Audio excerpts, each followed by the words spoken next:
What is up, YouTube? This is gonna be my next video out there. It's not gonna be really a vlog. It's gonna be more about a session I just played, and it's basically based off like topics about tilt.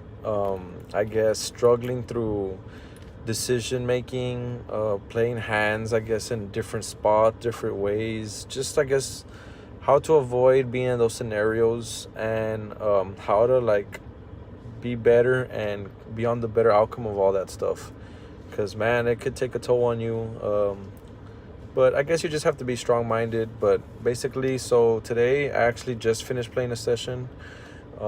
It was at Kickapoo Lucky Eagle Casino, and so we sit down at a 1-2 table. It was about I believe 8-handed.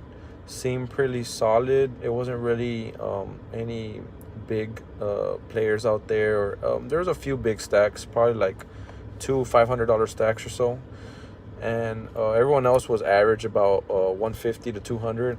So I bought in with 300 actually.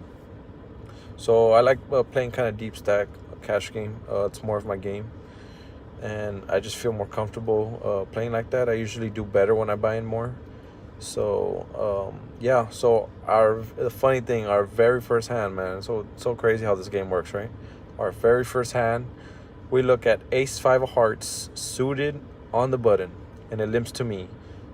I think it's 6 people in front of me that limped, so I make it 12 pre-flop. I raise 12 with ace suited, ace 5 suited, and we get the small blind and the big blind to call. Everybody else folds. So the flop comes 3, 4, 6, 2 hearts. And let me mind you that the 3 and 4 were both hearts. So I had the open-ended with the flush draw as well as the straight flush draw. So I was like drawing like crazy good. Like I had the nuts with the flush, and I still had the mega nuts with the straight flush. And I still was open-ended for the straight. Like it was a crazy board, right?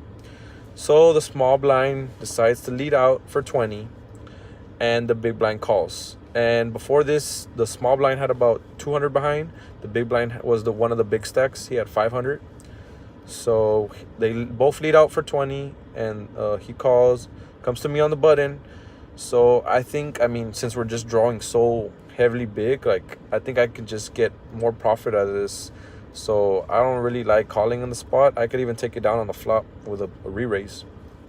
So I decided to make it $70, and the small blind calls and the big blind calls as well.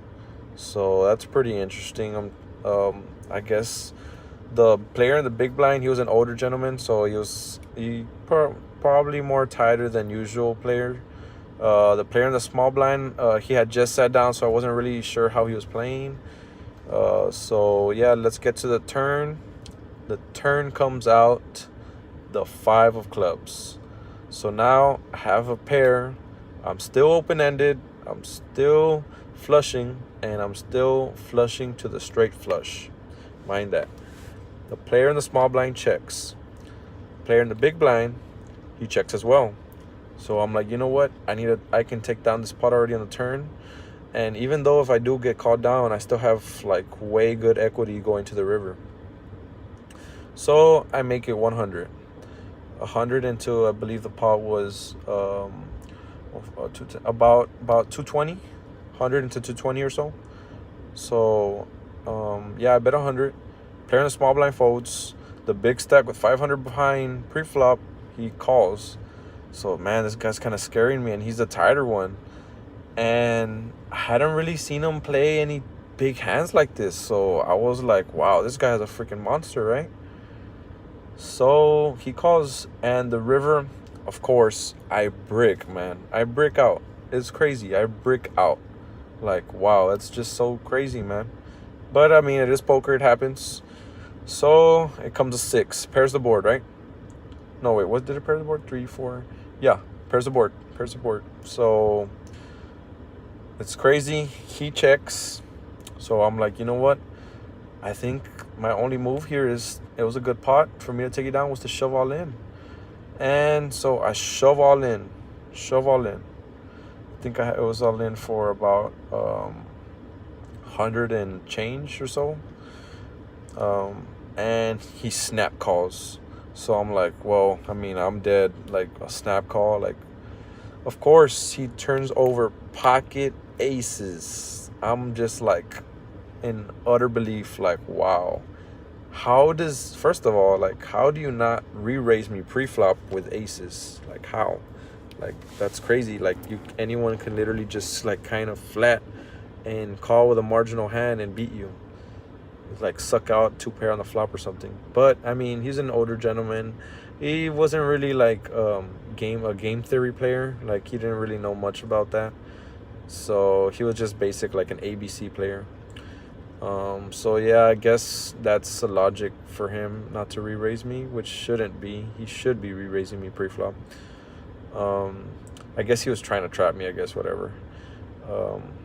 So yeah, so that was the first thing. Second thing is, how did he call me on the river when it pairs the board and there's a 1 card straight out there? Like, it's literally a 1 card straight. And this guy snap calls, hero calls with his pocket aces, thinking, you know what, my pocket aces are unbeatable. Like, there's no way this guy could have the straight, right? Like, let me just call this off. So he calls me, and well, yeah, he beat me. I only had a 5. Like, I missed everything, surprisingly crazy. So yeah, I'm just like, I guess I was just kind of disgusted the way I lost. But I mean, it's poker. I know it happens. You can't win all the time, right? But I just kind of got, I guess, not mad, but I was kind of upset on what happened.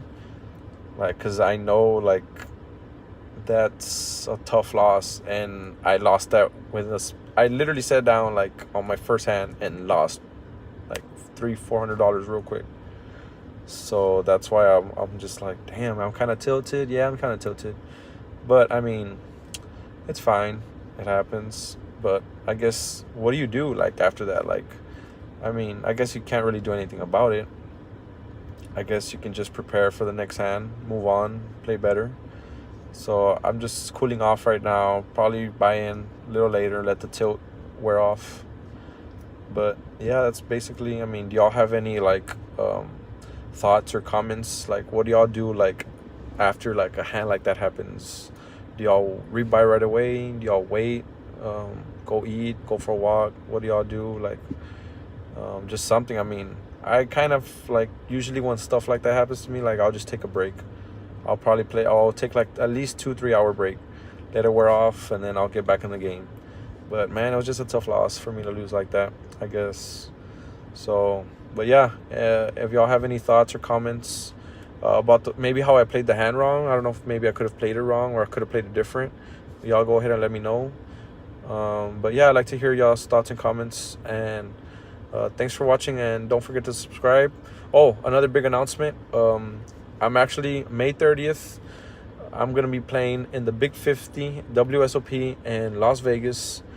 The $500 buy-in, 50,000 chips, 50-minute blinds. Like, it's going to be crazy. There's going to be at least 10,000 players there.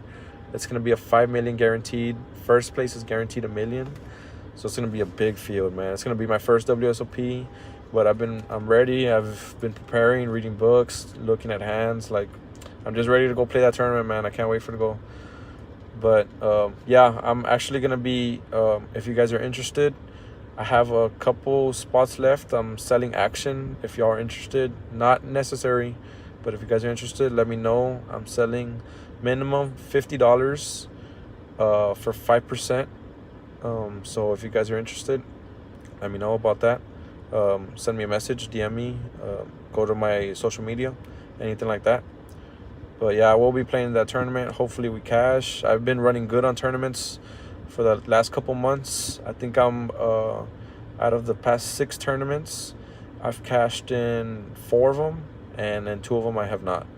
So hopefully I do good in that tournament, and hopefully I run good. But yeah, thanks for watching. Don't forget to subscribe, leave a like, and comment below to see y'all have anything maybe I can improve. Thanks for watching, man. Deuce.